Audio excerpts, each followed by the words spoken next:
little mountain over there. Imagination, magic, wonder, childhood trauma, you get the idea. But I got for you. go spend some time outside, get some sunshine and fresh air, it builds character. It's also really good for your mental health. Anyways, thank you so much for tuning in, but wait a minute, Editor Becca here. I've got some things to tell you before we... So from my house, let's say we'll need that blue chopper.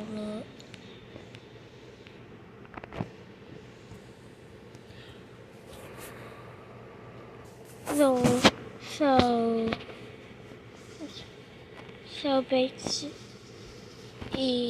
we'll need to find this and this earlier. Perfect. Oh, hello, my geeks and peeps, my explainers and entertainers, my little oodalollies. Rebecca Parham here. So this is a little embarrassing, a possible design flaw, but my elevator swing is, stuck. But don't worry, I called for reinforcements earlier. So, do you think you could get here soon? Oh, thanks. Great, you're a lifesaver, buddy. Yep, no problem. I'll be there in a flash.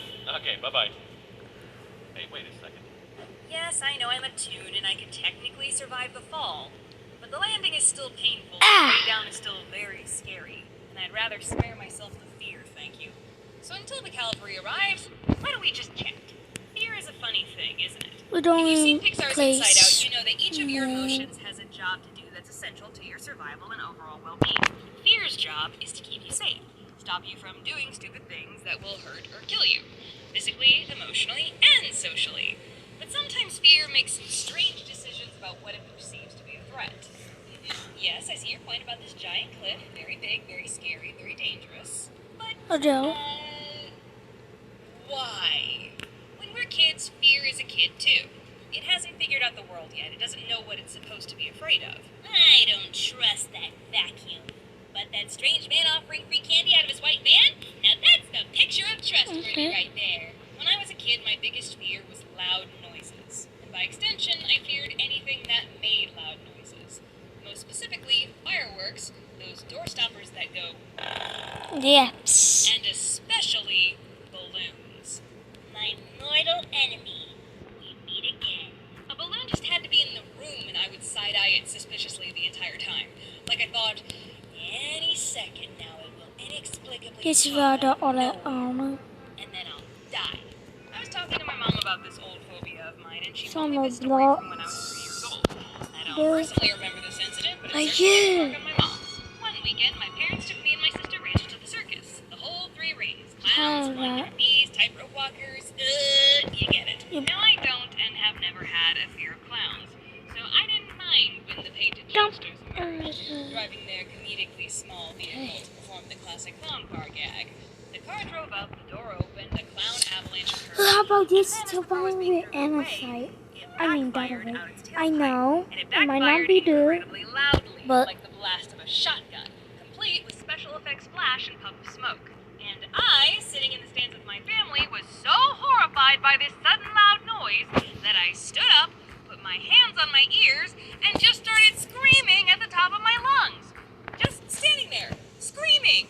It's like I thought, if I'm just louder than the loud noise, I shall win the day. My sister Rachel must have thought, oh, I guess this is what we're doing now, because she quickly followed suit, standing up with her hands on her ears, being the harmony to my melody of terror. I didn't get taken to another circus until I was 11 years old, and it was Cirque du Soleil. As an adult, I can say I pretty much grew out of this fear. Me and balloons, we're back on speaking terms. But if I'm honest, there's still a small part of me that doesn't care for sudden loud noises. If you ever watch me during a fireworks show, you can see a teeny tiny little micro flinch every time one of those big mortars goes off. It probably looks like I have a nervous tick or something. now see, YouTube want to meet me. Say no, YouTube. I'm just by myself. No. My mama. 17 years, and I've learned so much on and off the court. I want to have conversations with leaders in sports, entertainment, and business about their journeys. This is how I got here on Bloomberg Quick Take. Now, another fear experience no, growing they'll up was probably oddly eat. specific, but maybe it's one a few of you can relate to.